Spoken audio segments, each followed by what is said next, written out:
True story, last night recorded a review for this movie, and the audio is shit because the onboard audio, I use a Zoom H4n hooked into a microphone that rests right here. Well, anyhow, the onboard mic was selected for some weird, stupid reason. I don't know, a ghost selected it, ironically, for this review. But the point is, the audio was shit. I was like, I can't, oh, the battery on my camera is dying.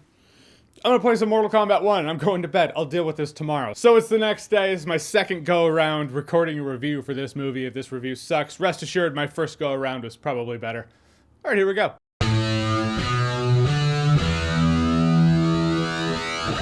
So A Haunting in Venice is the third go around for Kenneth Branagh playing the character Hercule Poirot. I'm not going to struggle to pronounce it. I'm just going to mispronounce it for your amusement. Anyhow, his third go around playing the character, also his third go around directing a film starring the character, which he plays. And I gotta say, the other two movies, Murder on the Orient Express, Death on the Nile, they're fine, but I always felt like the end reveal of the investigation is the point. It's kind of a trap that a lot of these murder mystery movies fall into. I can't help but see the end reveal of the murder mystery as the more important part of the point, the destination more important than the journey, so to speak. Is it due to the directing or just how I annex the information? I don't know. A question for the philosopher is probably that second one, but it's how I am, I guess. However, Murder in Venice, I thought, had an incredible hook that the other two were lacking because it's not a murder mystery. It doesn't start out that way anyway. It becomes a murder mystery. But the initial point of him going to this place using his particular set of skills is to debunk a supernatural claim of mysticism and haunting. That's just fascinating to me. Also, if you've never gone down the rabbit hole of seeing people debunk mystics and otherwise scammers, you are letting the best in life pass you by. Free entertainment on YouTube, folks. It's there for you to enjoy, have fun. But in a world where what the eyes see and the ears hear, the mind believes,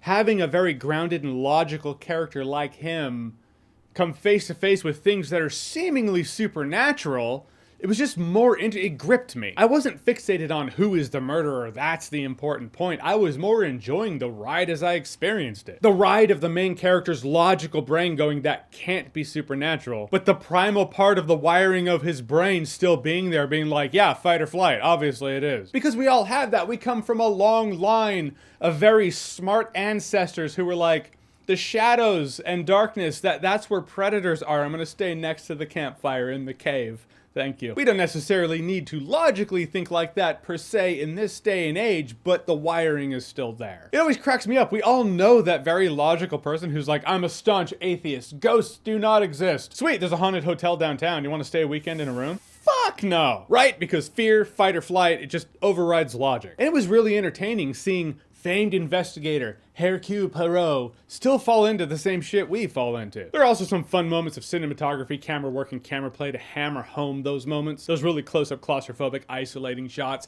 I mean, it's not a psychological deep dive kind of film or anything, but I will say the hook of its premise was a proper sequel. It took the character in new directions for us. Also, I like the fact that his character does show growth. It doesn't feel like the character from the previous films is just kind of copied and pasted into here. Like, years haven't gone by. Because the growth never stops, my friends. The growth stops when you die. This film understands that. His reputation precedes him at this point. People line up outside his door to ambush him when he leaves for the day, you know, well, please investigate this or that, and he just has to tell these people no. I felt the toll that his life and job is taken on his soul. It felt real, it felt lived. It's not like they just made him boring out of the blue and called it growth because they don't know how to write a life that feels lived. Also, cherry on top, no other way to say it, the movie is a perfect runtime. Clocks in at about an hour and a half.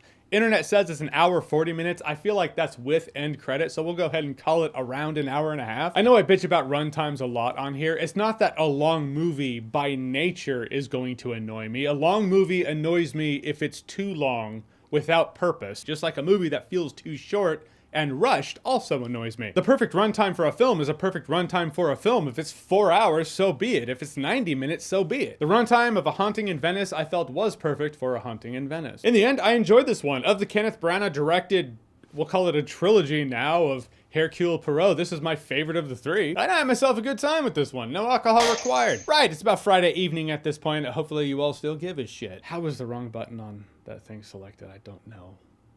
Ghosts, I tell ya, ghosts! Need to get Hercule Poirot in here and be like, how is that selected and not that? Maybe it's because I grip it like that.